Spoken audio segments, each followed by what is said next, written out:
My journey away from violent extremism began 22 years ago when I denounced racism and left the American white supremacist skinhead movement that I'd helped build. I started to listen to the rhetoric and believe it. I started to watch very closely as the leaders of this organization would target vulnerable young people who felt marginalized and then draw them in with promises of paradise that were broken. In New York today, heavily armed police officers stood watch outside a mosque, even though U.S. law enforcement officials are not aware of any imminent threat.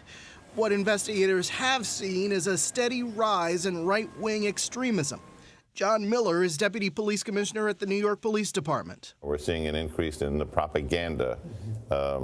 Again, when we look at their propaganda, they are borrowing propaganda techniques from other terrorist groups. ISIS-inspired followers online and now white supremacists are doing the same. It was a weekend of street battles and stark displays of racism, exploding into a deadly act of domestic terror. Tonight, we examine the hateful groups that now appear to be banding together. Why are they now emerging from the shadows, emboldened and growing in numbers? You will not replace us! You will not replace us! Blood and soil!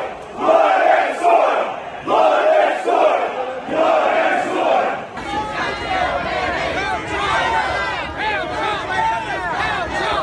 soil! But you also had people that were very fine people on both sides. You had people in that group, excuse me, I saw the same pictures as you did. You had people in that group that were there to protest the taking down of, to them, a very, very important statue. Heather Heyer, who was killed, was their friend. Blair worked with her at a Charlottesville law firm. She died for peace. She died for equality.